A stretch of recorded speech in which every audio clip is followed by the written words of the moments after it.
Welcome to the Socialette podcast, where we empower you with the marketing know-how you need to create the business of your dreams. I'm your host, Steph Taylor, and I'm a marketing nerd, Shiraz lover, and passport stamp collector. Join me as I dive into all things small business marketing and deliver them to you in bite-sized, fluff-free lessons every Monday, Wednesday, and Friday. Let's get learning.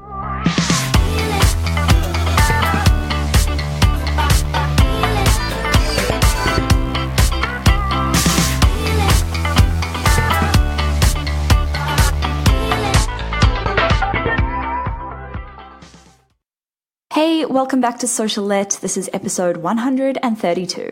This episode is brought to you by my free ebook, 79 Ways to Uplevel Your Business. Inside it, you'll find 79 actionable tips that you can implement in your business to start moving the needle and start seeing some real growth.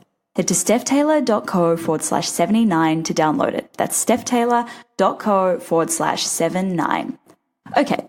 Last episode, I looked at a couple of places to spend your marketing budget and how to figure out where to spend it, because there is no shortage of people and platforms just waiting to take your money. This episode, I'm looking at some of the places where you can save your precious marketing budget. Now, that's not to say that these things don't have their place in your overall marketing strategy, but if you're on a super tight budget, these are some of the things you shouldn't be spending your entire budget on. Okay. Let's get stuck in. Firstly, boosting Facebook posts or boosting Instagram posts. If you've listened to any of my episodes about Facebook ads, you'll know what I think about boosted posts. And that is that they're a very efficient way to spend your budget and not get any results. To clarify, boosted posts are different to Facebook ads. Facebook ads are set up within Facebook Ads Manager, and they give you a lot more control over who you're targeting, what you want Facebook to optimize them for, etc., etc. And it's the same with Instagram ads. You know that little blue promote button that pops up below your Instagram posts? The one that's usually accompanied by a message telling you that your post is performing better than 85% of your posts? That is what I mean by a boosted Instagram post.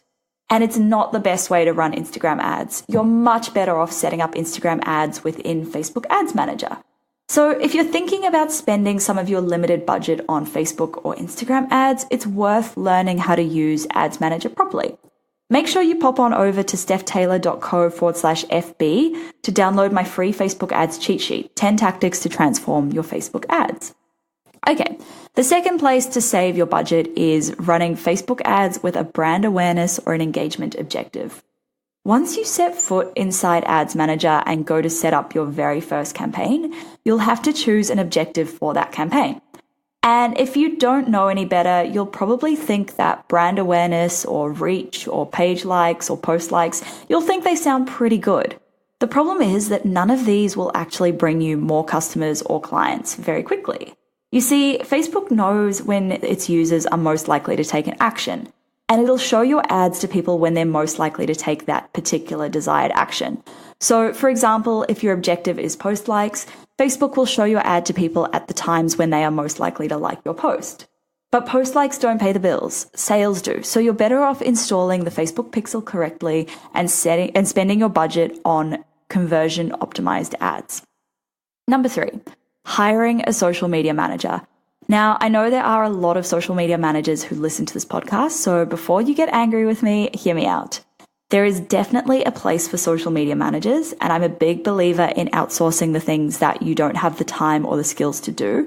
But if you've only got a tiny budget to invest, social media management is probably not going to give you the best return for this tiny budget. And that's nothing to do with the social media managers themselves. It's more to do with the platforms and the limited organic reach that you get these days. I guess what I'm trying to say is that outsource it if you have the budget, but don't spend all of your budget on social media management if that's all you can afford. Number 4, anywhere your audience isn't present.